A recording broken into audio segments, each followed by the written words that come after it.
Salut tout le monde, c'est Jérémy. Aujourd'hui, je vais vous présenter un ordinateur portable que j'utilise depuis quelques mois maintenant. C'est le Lenovo Yoga Slim 7. Cet ordinateur vient avec un Ryzen 4500U et 8 Go de RAM. Donc on va voir ensemble tout de suite pourquoi je l'ai choisi et qu'est-ce que j'en pense.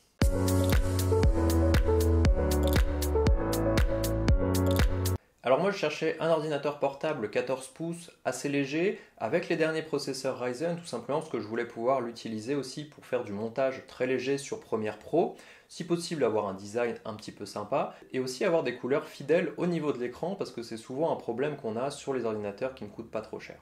Et je pense vraiment avoir trouvé tout ça grâce à ce Lenovo. On commence par les accessoires fournis, ça va aller vite, on a simplement le chargeur 65 watts qui va venir se brancher sur un port USB-C. C'est plutôt pratique si vous avez d'autres périphériques USB-C que vous allez aussi pouvoir charger avec, comme un smartphone par exemple.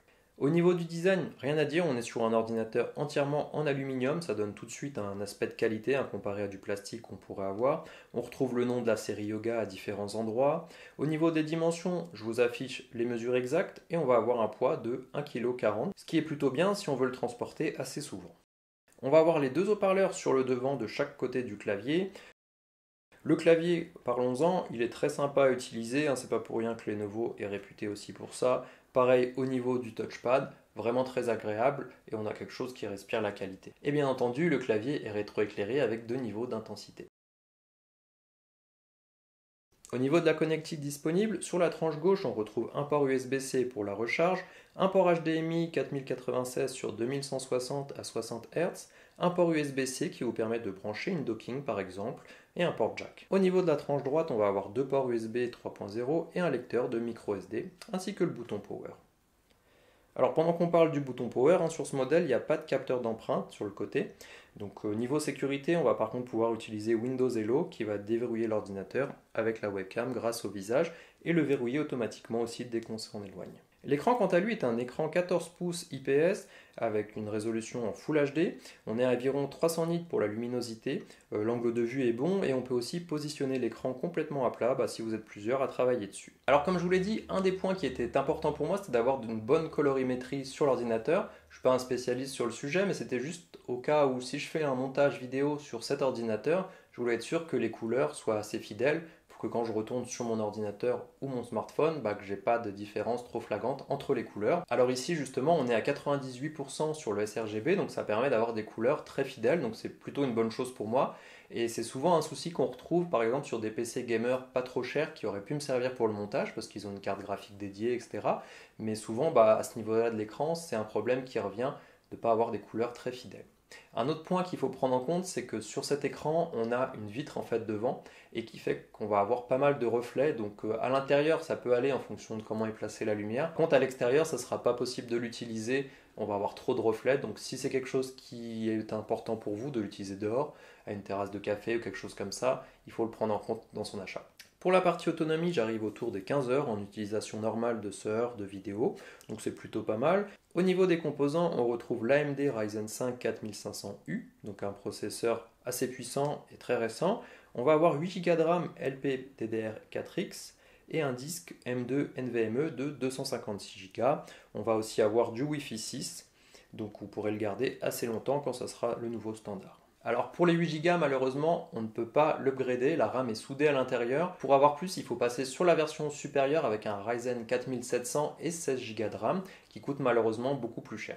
Alors j'ai regardé sur plusieurs vidéos et on peut rajouter un disque dur supplémentaire au besoin pour étendre la taille ou remplacer le disque existant pour un disque un peu plus grand. Je vous mettrai le lien dans la description si jamais ça vous intéresse d'aller voir ça et que vous puissiez voir aussi ce qui se trouve à l'intérieur. Alors j'aurais bien ouvert l'ordinateur pour vous le montrer par moi-même mais j'ai un petit peu peur d'abîmer l'ordinateur avec le tournevis juste pour 5 secondes de vidéo.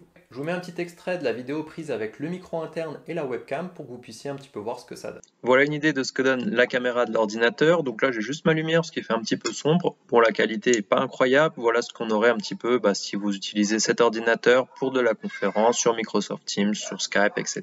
Alors le Ryzen 4500U est assez puissant pour faire de l'édition sur Premiere Pro. On ne fait pas de la grosse édition bien entendu là-dessus, mais pour couper des séquences, rajouter quelques effets, ça va très bien. J'ai déjà vu plusieurs vidéos que j'ai terminées comme ça quand j'étais pas chez moi directement sur l'ordinateur et ça n'a pas posé de soucis particuliers. On peut aussi jouer à quelques jeux sans monter trop dans les graphismes, tout simplement parce qu'ici on n'a pas de carte graphique dédiée. Vous pouvez d'ailleurs aller voir plein de vidéos sur YouTube en tapant juste le nom du processeur, vous allez trouver plein de benchmarks et plein de comparatifs, etc. de quel type de jeu on peut lancer et jusqu'où on peut aller. Alors il y a d'autres solutions pour pouvoir jouer à des jeux vidéo sur un ordinateur portable ou un ordinateur qui ne serait pas assez puissant. Je pense au cloud gaming. Alors moi je m'y connais pas assez pour vous en parler, j'ai donc demandé à quelqu'un qui s'y connaît bien plus que moi de vous expliquer un petit peu tout ça. C'est Bavarnold. Salut, c'est Bavarnold. J'ai entendu dire par Jérémy Chinaddict que vous êtes intéressé de doubler vos performances, voire tripler vos performances en gaming avec votre PC portable, le Lenovo Yoga Slim 7.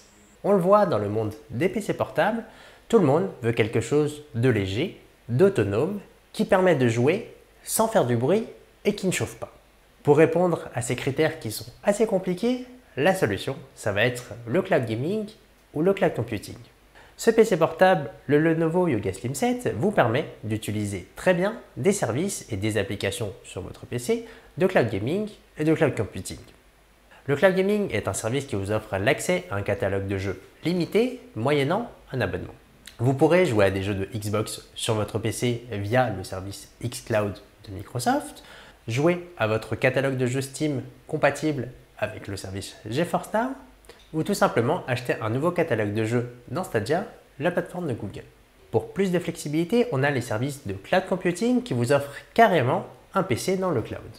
Pour jouer, mais pour faire aussi plein d'autres choses, de la bureautique, du multimédia, etc. Mais du coup, pour en revenir à l'usage de votre Lenovo Yoga Slim 7, vous avez la possibilité d'utiliser ces applications, que ce soit le service de Microsoft, de Google, de Nvidia, de cloud computing comme chez Shadow ou Maximum Settings, etc.